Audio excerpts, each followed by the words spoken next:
The time is at hand.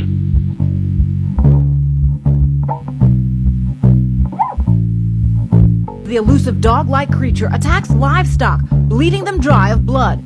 8 to 10 feet tall, shadowy aliens. But I am telling you right now, we need a great reset. And this is extremely dangerous to our democracy. Babylon the Great is fallen, is fallen.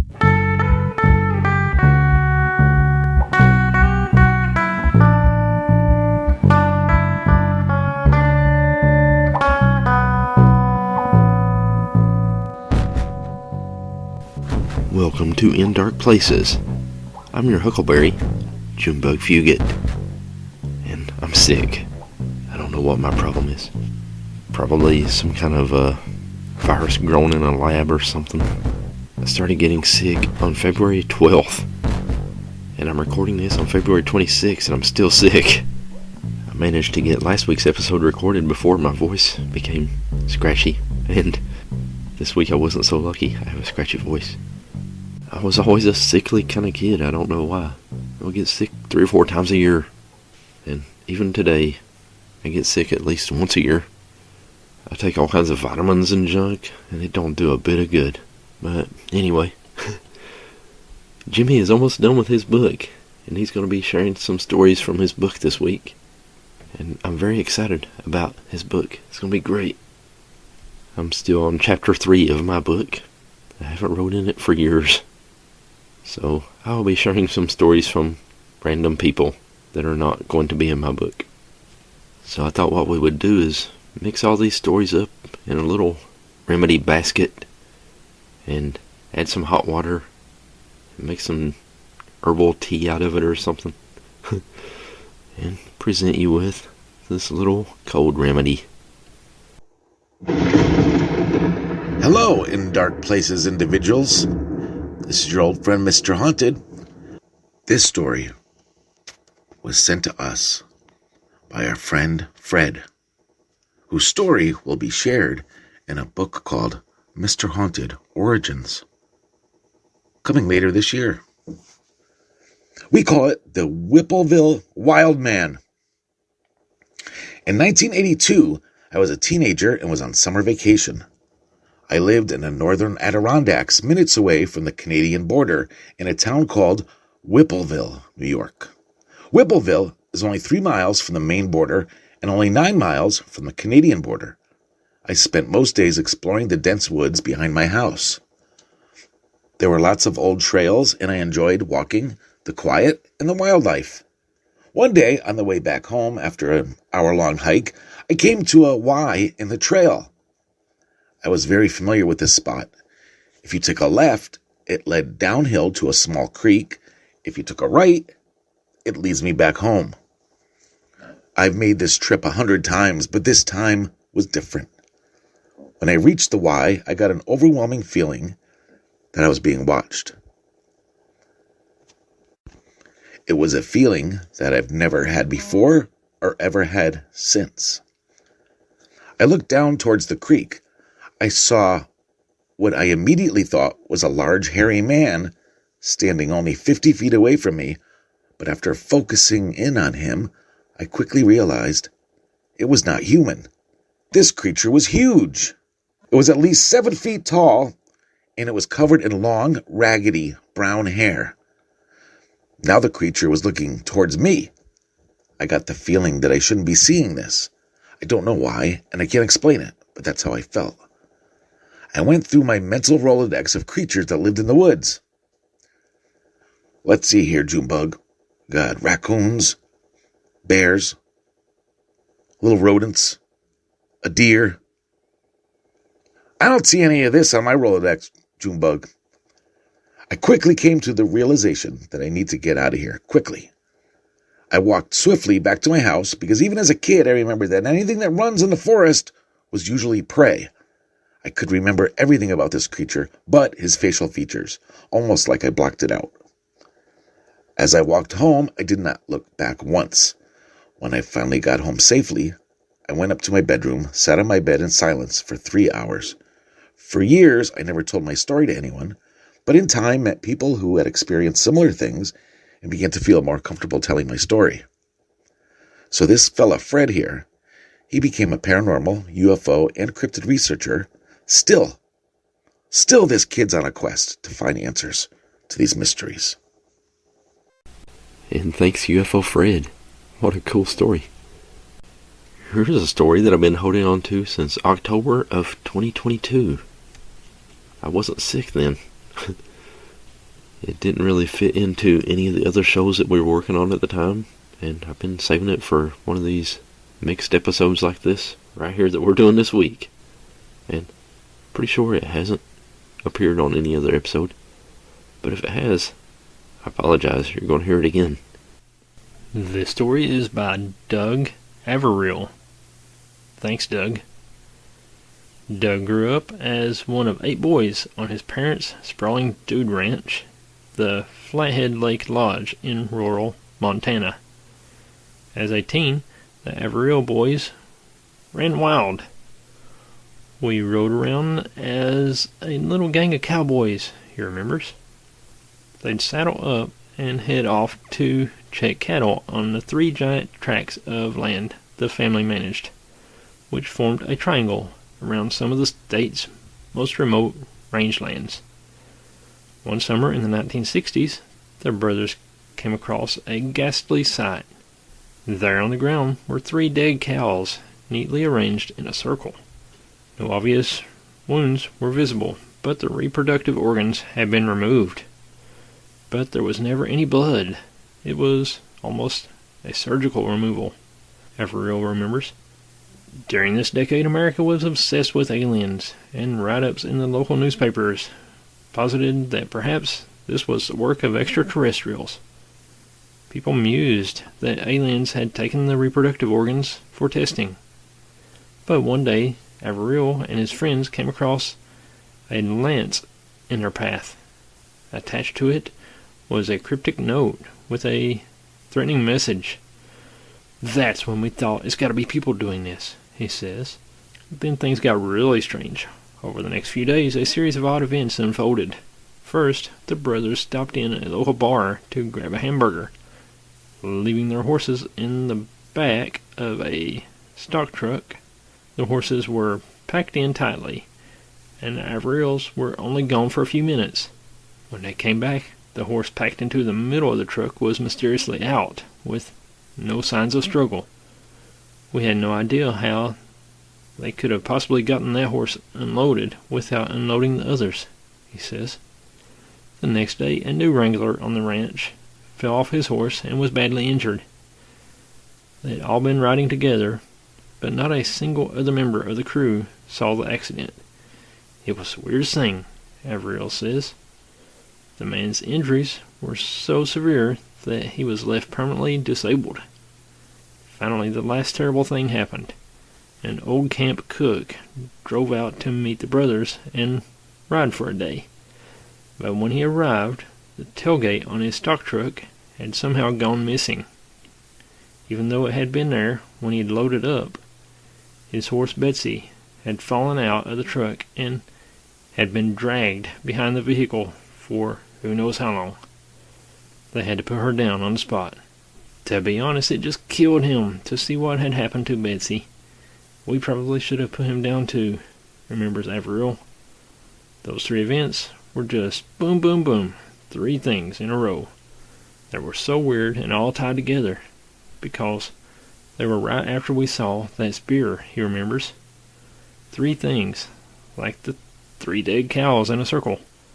Averill used to tell the stories from that summer around the campfire quite a lot, but over the years he's gotten new stories, and so they've been shifted out of rotation. Besides, they're awfully grim. But he recently got a call about a downed bull buffalo. It was out in one of the most remote parts of the ranch. A neighbor had seen a pack of 16 wolves, and normally wolves don't bother buffalo. But 16 of them? I thought, well, maybe. He went to investigate, and there, lying in a snow-covered field, was the bull. But there were no bullet holes or teeth marks or gashes on its corpse. Even stranger, scavenging animals and birds hadn't touched it. not even the buzzards, which is really unusual, he says. One other thing was amiss. His reproductive organs were gone.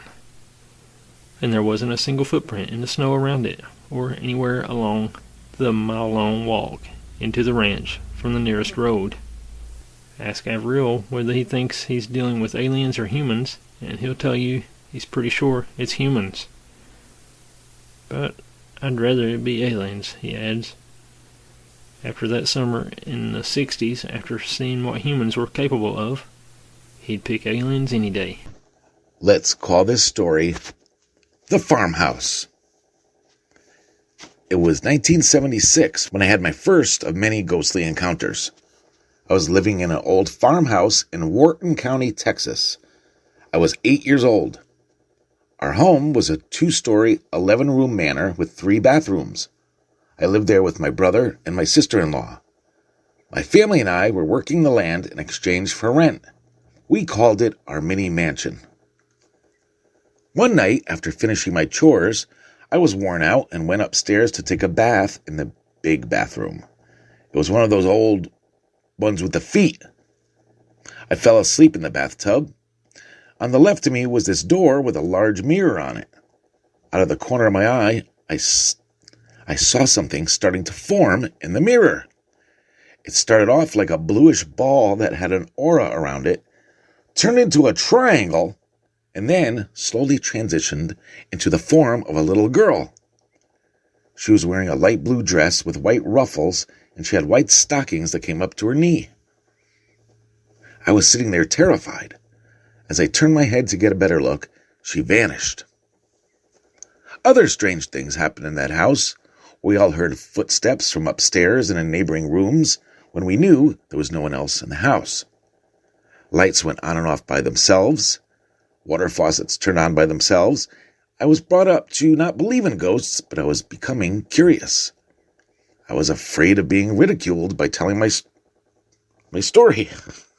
Something happened to my phone. I kept my story to myself for about 3 months until one day when Mrs. Wilson, our school librarian, was telling us ghost stories. I approached her afterwards and told Mrs. Wilson about what I've been experiencing. She asked where I lived. Mrs. Wilson said, "I've lived here all my life. I know that house. You live in the old Pierce house." Mrs. Wilson eventually found an old newspaper article that was on microfiche. Remember microfiche? Microfiche? Whatever it is. Mrs. Wilson put the card into the microfiche reader. In 1947, a 5-year-old girl living in my house drowned in the same bathtub. I never took a bath in that bathroom again. He must be a little stinker. No, I think there was other bathrooms that he could have went to. Thank you. This is a possible Slender Man encounter by B. Del Rey. Thanks, This had to happen between 2014 and 2015. Sometimes when I wake up, I like to watch scary videos on YouTube, just because I'm bored. And I'm a horror junkie. I wanted to make this point because I do not get scared easily. So let's say I watch a scary movie. I won't do the whole, "Please lock the doors or else Barney will get us." I am the opposite of that. Anyway, I watched a video about Slender Man. Obviously, I love creepypasta. So, I do know the story of Slender Man. It was a really weird video titled Slender Man Sighting 2012. Obviously, I thought it was a fake video, so I watched it. Pretty much, it is about 2 people. One man is filming another man doing tricks on the trampoline. But through the video, they noticed something behind the trash can. Obviously, it was a Slender Man. I thought this was complete bull, so I clicked on a different video. Anyway, my day was just going on as any other day until nighttime. This was summer vacation, so that means I could stay up all night long. I should also mention that I live in a small town in Oregon. I don't live that much in a wooded area, but anyway, my house is kind of big, It's just a 2-story house. My backyard is really small because right when you go outside there is a huge hill up against my house. It's filled with trees, but it would be hard to get there because of the barbed wire type fence. I was staying up and watching some Harry Potter movies when I heard a knock on the sliding glass door. I walked over there, ninja style. That means I laid on the ground and crawled. I looked, but there was nothing at all, so I closed the curtains and unlocked all the doors and windows. I continued watching my movies with my pit bull Apollo and my boxer CC. That's when I got the feeling that someone was staring at me. The sliding glass door is in the kitchen, and I was in the living room. The living room is connected into the kitchen. There is a tiny window that points out to the backyard, so I can look out. I walked over there when every pinch of light in my soul was lost. I saw what looked like a tall man with a black suit and tie. He had no face and was extremely skinny. He was standing up on the hill looking right at me. I ran into my bedroom and locked the door. I hid in my closet, even though there is no door. Anyway, I've always been hearing weird knocks on my window. I told my mom, and she just ignored me and said that it was a dream. It wasn't. I still live in that house.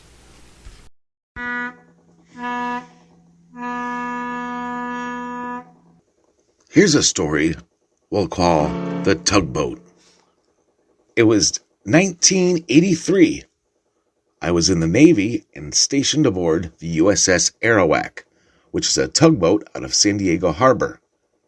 It had been in dry dock for a while. Dry dock is the term used when they take the boat out of the water, usually for service or to make repairs. We were putting the boat back in the water, and we had to stay on the ship as it was our duty to tie onto ships and pull them into the harbor. One night, I woke up and saw a figure floating in the middle of the room. It was illuminated in a white color. As it's floating, it doesn't seem to notice me looking at it. I looked around the room to see if anybody else was awake witnessing this with me. Everyone was asleep. Our room was illuminated with red as we slept under red lights. The reason for this is if we have to wake up in the middle of the night to pull a ship in and there's no moon. The red light helps our eyes adjust from going indoors to outdoors. So we already have this creepy red glow around the room, and this figure seems to be pulling the light inward on itself. The figure was definitely that of a woman, and didn't seem to be projecting light outward, as it didn't light up the wall it was passing. The little girl looked like she was in a wedding gown, but had no legs. Her face wasn't scary or anything. She seemed to be paying attention to the area where we hang our coats. As she floated towards the coat rack, she looked over at me and almost looked at me as if surprised I could see her. She made her way to the back of the tugboat by the bunks being slept in.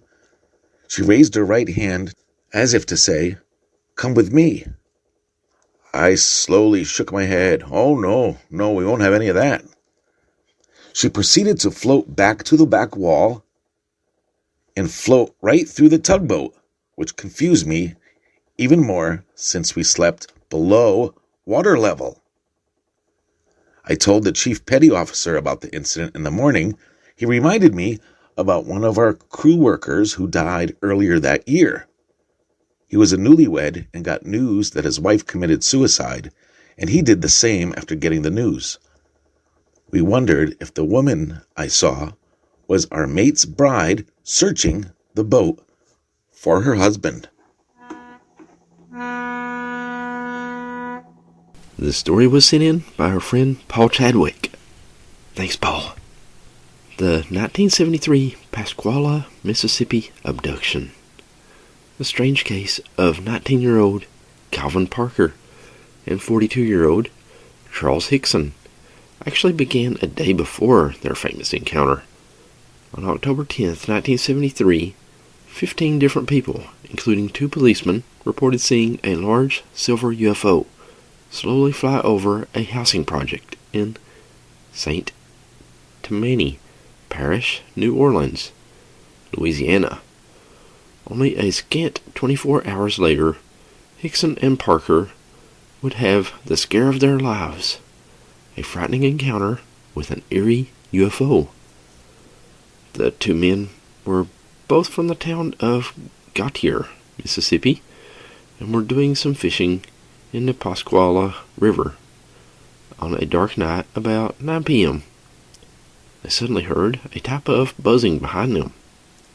Both men turned around to see the source of the sound and were amazed to see a glowing egg-shaped object with bluish lighting on its front side. The unusual craft was hovering just a few feet above the ground and about 30 feet from the shore of the river. To their unbelief, a door opened in the object and 3 strange beings began to float just above the water, straight toward them. Though the beings had legs, they did not use them. They simply floated across the river. Parker and Hickson would later describe the beings as about 5 feet tall, had bullet-shaped heads without necks, slits for mouths, and where their noses and ears would be, they just had thin, conical objects sticking out, like carrots from a snowman's head. They had no eyes, gray, wrinkled skin, round feet, and claw-like hands. Hickson, frozen in fear and unbelief, was grabbed by 2 of these creatures, and the third one took Parker, who fainted from fright. Hickson would later relate that when the beings put their arms under his body to support him, he felt numb all over. He was then floated into a brightly lit room inside the UFO. Inside this room, he floated along with an eye-like device which examined him all over. As the 2 men began to regain their composure, they were uncertain as to what they should do. Reluctant to report their harrowing experience, they felt obligated to tell someone. Despite fearing ridicule, they telephoned Kessler Air Force Base in Biloxi. Kessler referred their problem to the local sheriff's office. Afraid of what reaction they might get from law enforcement, they opted instead to drive to their local newspaper. Finding the office closed, they decided to take their bizarre story to the sheriff after all.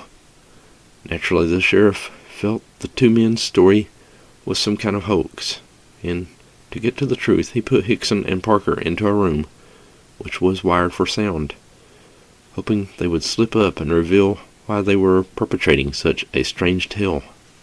Soon, news of the event began to surface. The local press released the story first, quickly followed by the wire services. Within a few days, the Pasquala incident was major news all over the U.S. The Aerial Phenomenon Research Organization, APRO, sent University of California professor James Harder to investigate. Dr. J. Allen Hynek, representing the U.S. Air Force, also arrived to look into the story.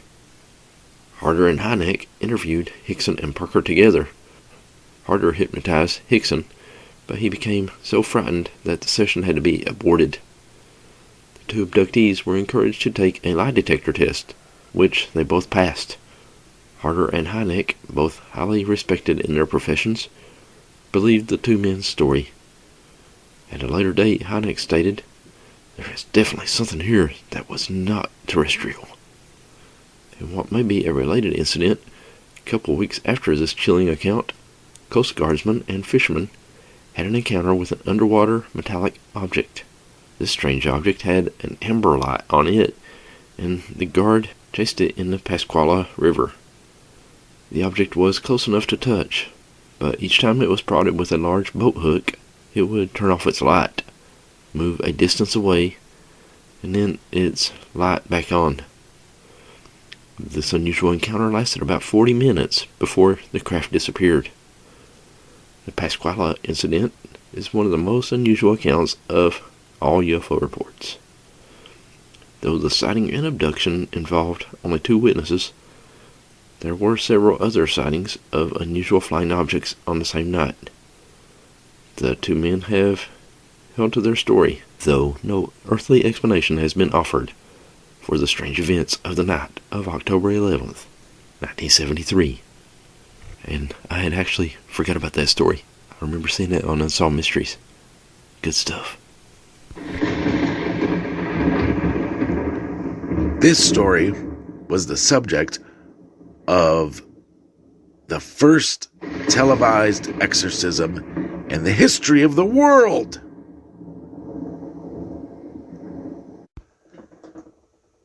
Okay, my friend Edwin Becker became a best-selling author with the release of his book True Haunting in 2011. His story was featured on Sci-Fi's Paranormal Witness in the record-breaking Season 2 finale. Edwin was first a guest on the Haunted Chronicles, and then co-hosted with me a couple times. We became good friends. Unfortunately, Edwin became sick and passed away in November of 2022. We talked often during his last few months. His last message to me was on October 22nd, 2022, and he said, "I don't think you want to know about all my trips to the ER, but I am hanging on. Thank you for caring." So here's Edwin's story. It was 1978. I was 24 years old. My wife Marcia was due with our first child. Our landlady had given us the boot. She basically said, "You're out." Landlords could do that back then. Times are different. They could say working couples only or no kids. Out of desperation, I was able to wangle myself into buying an old, dilapidated house. It was ugly, but I had a good imagination. I figured I would just fix it up over time. It was a 2-story, 2-family house, and my thoughts were that we could live on the 1 floor and rent the other. I was kind of an ignorant person. I grew up in the inner city, and my youth was very turbulent. I toured the house for the first time without my wife. I had feelings walking through the house that I felt before. You can't beat old buildings in Chicago. When you're in neighborhoods where the buildings are all over 100 years old, and back then funerals were held in the front room. You tell me which one is without spirits. Now, they might not have active spirits or malevolent. See, everybody decides to message me right now. But when you're in an old city like Chicago, you don't have to wonder if someone's died in the house. You know that they did. It's not a frightening thing to me, but I immediately felt chills, goosebumps, and a drastic change of temperature in the house. But I didn't jump to ghosts. My wife and I toured the house together the next day. I've always believed that women are far more sensitive than men, and I knew Marcia was very sensitive. She instantly knew there was something off with the house. She said she was hearing voices and footsteps. But I was a denier. I didn't believe in ghosts, and being Catholic, figured the only ghost my religion allowed was the Holy Ghost. I changed my mind pretty quickly after moving in. Marcia started reporting strange happenings to me, and I was telling her it was probably her imagination. I thought it was very strange that things would only happen to her and not to me. I learned through time that these spirits seem to focus on one person and not the other, perhaps to cause friction and divide. At this point, I still didn't believe the house was haunted. I changed my mind quickly. They started toying with me, especially with the bathtub plug. We had an old clawfoot bathtub with no shower. I would start my day by running my bath water, then come back after a coffee and cigarette, only to find the plug and attached chain wrapped around the faucet. This happened repeatedly. I would go in, and the bathtub was empty, and I'd get angry. I was in the mindset that whatever they could do to me, I'd try to counter it. So I bought and installed a whole new bath faucet with a lever, and it made the lever extra tight, so it was even hard for me to flip. In my mind, this would make it harder for them to manipulate. When they would start slamming cabinet doors, I'd nail those suckers shut. I thought to myself I could beat them, because this is my domain. This didn't turn out to be true. I soon learned I did everything wrong. If you interfere with one activity, they will generate a second activity. Marcia only stepped into the basement once and said she will never go back. She had an awful feeling down there. I went down there to investigate. I had my brother with me, who was 14. I found the basement had a couple rudimentary sheds. I knew one was for coal, but wondered what the other one contained. It had a padlock on it. I thought to myself, maybe there's a treasure in there, maybe a valuable coin collection. My brother and I broke the hasp, and what did we find? Pornography! Hundreds of magazines and pictures. This guy, whoever previously owned these, had his name written on every single one of them. We found a bunch of shoeboxes on a shelf. You know what was in those? More pornography! To make it even creepier, all the boxes were full of cutouts of women's body parts. He labeled the boxes by category. The cutouts were taken from magazines, photos, cartoons, comic books. They were all categorized and banded together with an elastic band like a kid would with baseball cards. The pictures went all the way back to the 1920s. I looked at my brother and said, "This guy was sick." I called the guy Ben in my book. I started calling him by name. I'd call him Ben this and Ben that, and my wife would get mad at me for telling me not to address it. Finally, I had to admit that I had a problem. I was confused and angry. I went to the Catholic Church and asked them to bless our house. I'd been an altar boy and knew the ritual. The priest came. We had our daughter christened the same day. Our whole family was there. The priest came in and put on his stole. He lifted the holy water dispenser, and it just exploded in his hand without a sound. The dispenser was made of solid brass. The priest started shaking and bent down to pick up the pieces. He didn't finish blessing the house and was so flustered when he was trying to leave, went into our closet thinking it was the way out. Before abruptly leaving, he did manage to bless our daughter's room, which eventually became our safe room. I called the church trying to contact the priest. I never got a return call. I even drove down to the rectory and he refused to see me. A rather prominent psychic, Joseph DeLuise, lived in Chicago at the time, and somehow Marcia was able to contact him. He had an investigator come out first, I guess to ensure he wasn't being pranked. After believing we were authentic, he visited and told us that there were many spirits in the house and believed one wasn't human. He wouldn't tell us how dark it was, but he called for help. He asked his friend, Reverend Joseph Wood, for assistance. Reverend Wood hosted a Catholic radio program on NBC. Reverend Wood told him because of Catholic protocol, he could not help him. It would take up to 3 months for approval, and there's all sorts of paperwork and red tape involved. Reverend Wood recommended the help of an Anglican priest, Reverend Darrell Davis. The only reason DeLuise wanted a priest present was in case something was there that he couldn't handle. DeLuise and Reverend Davis came out to the house. They sat across the table from one another since Reverend Davis didn't approve of Joseph going into a trance for fear of him becoming possessed. I believe the whole thing was a failure since Joseph went into a trance and was speaking as one of the spirits. The Reverend was barking orders in a James Earl Jones voice to a demon that wasn't inhabiting anyone. The exorcism was aired on NBC in 1971. This was the first exorcism ever aired on television and was watched by millions. The program was successful. The exorcism was not. I filled my home with icons of my beliefs, and that seemed to calm things down for a bit.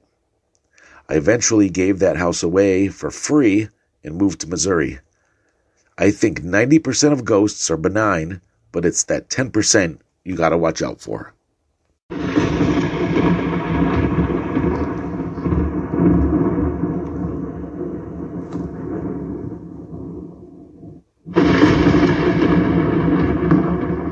ghost sighting terrifies teacher and students at school in Zimbabwe, by Tim Banal. Thanks, Tim. An elementary school class in Zimbabwe was overcome with fright when both the teacher and the students spotted a ghostly figure in the room.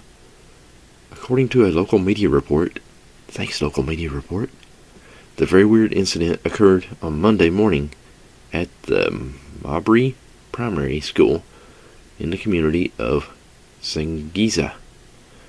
At some point after the lessons for the day had gotten underway, things took an unsettling turn when one class of 4th graders was joined by what was later described as a shadow-like image in the form of a woman who suddenly appeared sitting at a table. What made the sighting particularly strange was that it was not only observed by the students but also by their teacher, who was equally astonished by the eerie interloper. It would seem that the class did not spend all that much time trying to come to grips with what they were seeing, as the teacher and the children all stampeded out of the room with such haste that one youngster wound up being injured in the chaos. Strangely, when other staff and students attempted to catch a glimpse of the ghostly figure that had caused all the commotion, it was nowhere to be seen. That's the way it goes. People think you're just making it up. Then they make fun of you and stuff. While local officials have pledged to investigate the spooky incident, some observers have already offered a rather odd theory for what could have been behind the unnerving event. Speaking to reporters while picking up their kids, following the curious kerfuffle, I'm going to use that word more often in my vocabulary, kerfuffle, one parent expressed dismay that there was something frightening our children at the school. They went on to declare that we strongly suspect that one of the staff members dabbles in Satanism, suggesting that the ghost sighting may wind up sparking a proverbial witch hunt. I'm going to share a story with you that I'm going to call Abducted. It was 1989, and I was 13 years old.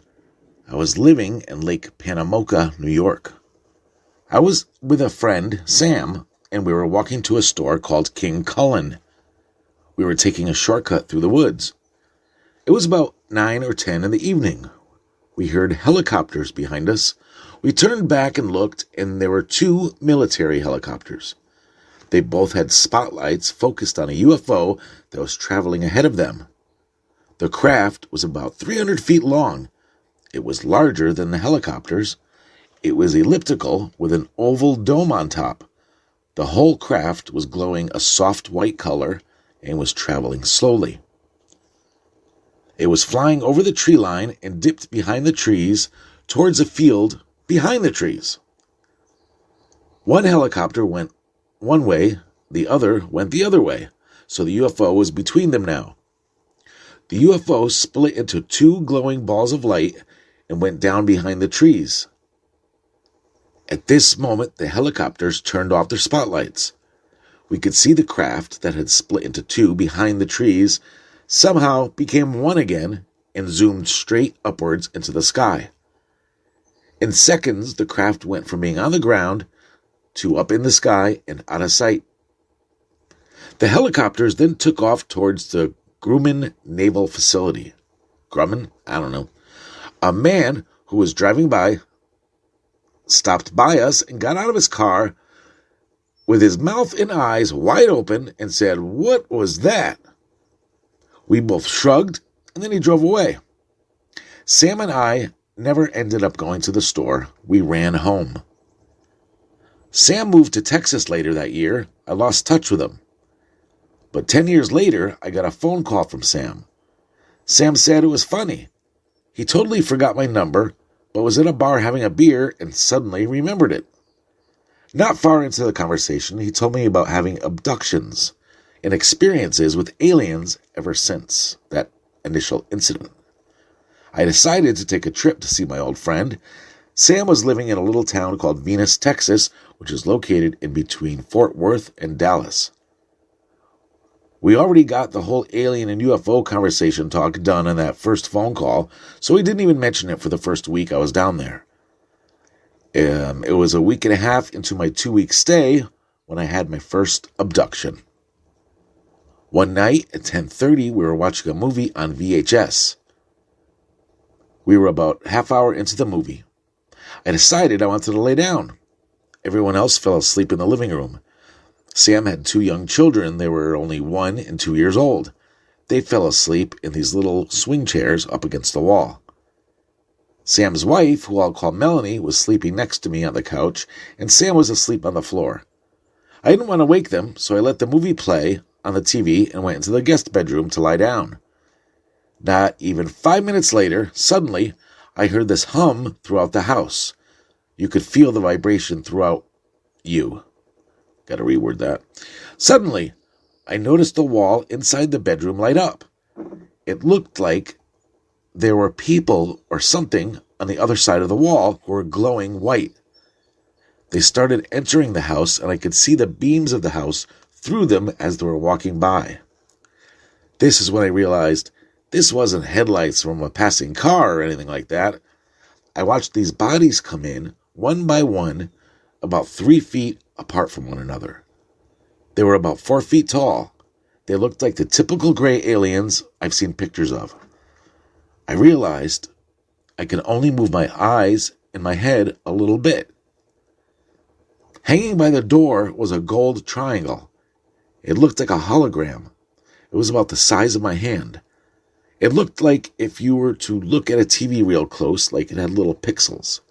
Moments later, I see a blue oval-shaped object hovering by the window, which was about the same size as the gold triangle. It's happening, I think. This is an abduction. Everything Sam told me is true. I heard a scream come from the living room. The scream lasted at least 10 seconds and ended up with a choking sound. My heart was racing. I am afraid and don't know what's about to happen. Everything went black for a moment, and then all of a sudden I was standing in the tall grass in back of the house. I couldn't move and had no peripheral vision. I could only see what was straight forward. Directly in front of me were 4 gray aliens. They were standing right next to each other, lined up shoulder to shoulder. The next thing I knew, I was inside what I believed to be a UFO. It was chrome-colored, like a dark, unpolished steel. I was in an oval-shaped room, and in the middle of the room was a table with a cone-shaped object that was its base. There were no corners to anything. Everything was rounded off. The table was about 7 feet long. Hanging over the top of the table was another cone. This one much larger than the table base, but was inverted with the tip pointed downwards. I was sitting against a wall. I still was unable to move and had no peripheral vision. The table was about chin height. One of the grays came into the room. I noticed one of Sam's daughters is lying motionless on the table. The gray had a cylinder in its hand, which looked like an oversized laser pointer, which also looked chrome. It was about 7 inches long. The tip of the cylinder was glowing red. This creature put the cylinder right to the back of the little girl's head, and then everything went black again, and I was back in my bedroom. I noticed the sun was coming up.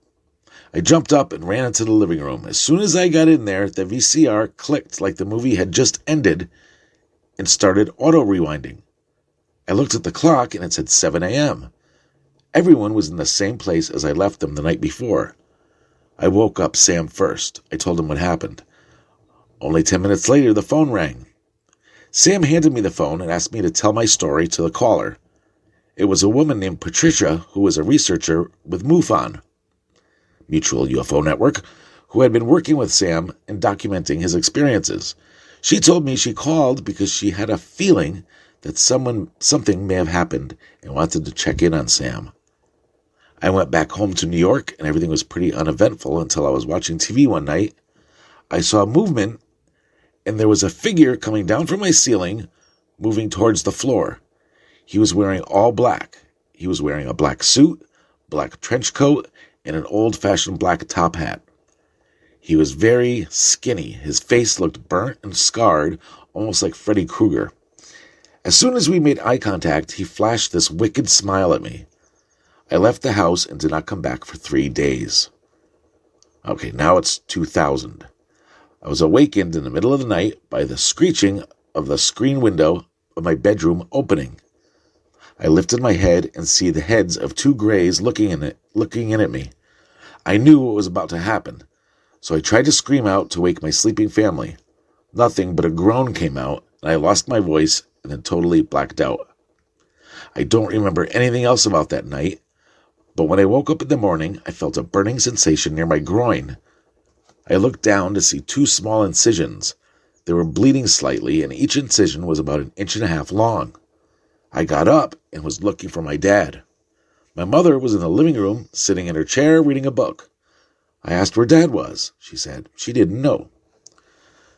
I searched the house. I couldn't find him. His car was still in the driveway. I wanted to tell Dad the story first. We lived on a dead-end road with only 2 houses on it. I ran outside and found my father 2 houses away, sitting on the corner of our street in the main road. He was sitting down, all curled up with his hands around his knees. I asked him, "What's going on?" He was kind of in and out of crying and then not crying.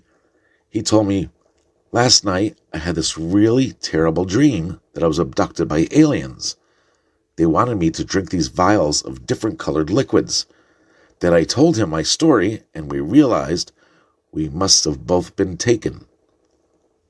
Nothing else happened as far as I know until I moved to Florida in 2002, where I experienced multiple UFO sightings, including many hovering right over my house. It seems wherever I go, they go."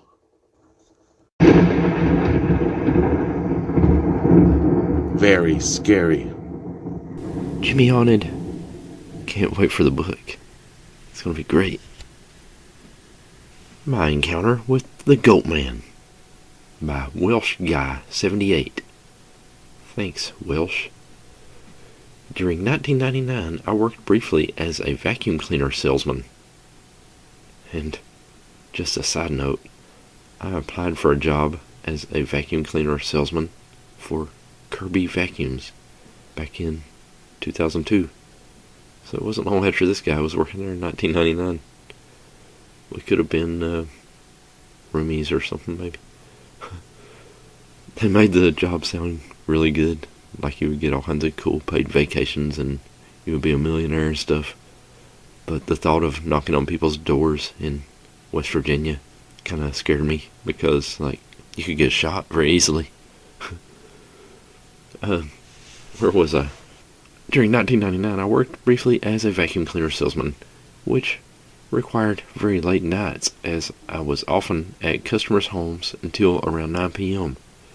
before having to go back to the head office to check out and then drive back home, often not arriving home until 12 or 1 a.m. I was working late this one particular night and was on the home stretch around 10 minutes from home when my old crappy cheap Ford Fiesta started to overheat. I knew the car wouldn't make it home and had no choice other than to pull into a lay-by on top of the big dark deserted mountain next to my town. My hometown is literally the last town before there are just mountain and forests for countless miles. As I pulled into the mountain parking area with steam pouring out of my engine, a white humanoid figure ran directly in front of my headlights as it sprinted from the edge of the clear side of the parking area into the forest on the other side. It was obviously surprised that my car was pulling into a deserted parking space in the middle of the night. It had no clothes, features, genitals, or hair, etc. Just a white figure with 2 arms, 2 legs that appeared almost luminous and reflective in my lights. My eyes popped out of their sockets when it began to run in front of me, but then I realized I was stuck in a dead car in a deserted mountain lay-by in the middle of the night with no mobile phone signal, as this was back in the days when mobile phones were just starting to become popular, but large chunks of the country were missing from network coverage. Yeah, let's go back to those days. I'm sick of all these phones and technology and stuff. I had no choice but to sit there for around an hour until my car cooled down, as I gave up the ghost pretty much the second I pulled in. So I sat in my car alone, staring directly into the forest where the thing I saw had run. No weapon, no way to contact anyone to let them know where I was, and no passing traffic to possibly flag down. During my wait in the car, I obviously started to wonder what I had seen. I knew for a fact that I had actually seen something, and it was not a trick of light. I discounted sheep, horses, foxes, or other animal that populated the Welsh mountains, as I was certain it a two-legged humanoid creature, shape with roughly human head, body, arms, and leg proportions. The obvious answer would have been that it was some very strange man who, for some reason, was wearing a white entire body stocking. But since we were miles away from the nearest home, and I was the only car around, it's highly unlikely that someone would have spent hours walking through thick forests just to hang out at some parking area in the middle of the forest wearing a unitard. Since I could rule out possible animals and humans, I had to consider the alternative, which isn't a nice thing to think about when you are stuck in a broken down car with this creature very possibly still outside. I didn't think it was aliens, as it was too tall compared to the classic look. While any type of apparition or ghost doesn't tend to run away from people when surprised. I'm not sure if there's some kind of Welsh version of Wendigo, but if I had to categorize the encounter, this would be my number one choice. There was always talk of satanic rituals and witches practicing in the forest when I was a kid, and also of illegal bare-knuckle fights, where people had been killed and buried there to cover up the crime. But I didn't think much of it at the time, and always wrote it off to superstition and rumor. But now I'm not sure. Eventually my car cooled down enough for me to limp back home. No one really believed me when I told them what I'd saw, and are adamant that it was a sheep, but to this day I swear that the creature I encountered was something different. I've been in the forest many times since, camping, biking, and hiking, and have never seen anything like it again. But whenever I go there, I'm always aware of the possible presence of the Goat Man. And I'm afraid we're woefully out of time for this episode. Not really. We could keep going. But, yeah, it hurts. I'm going to rest now. Drink some honey. Hibernate for a couple weeks or something. Take care of yourselves out there. Try not to get what I have. We'll see you next week. God bless.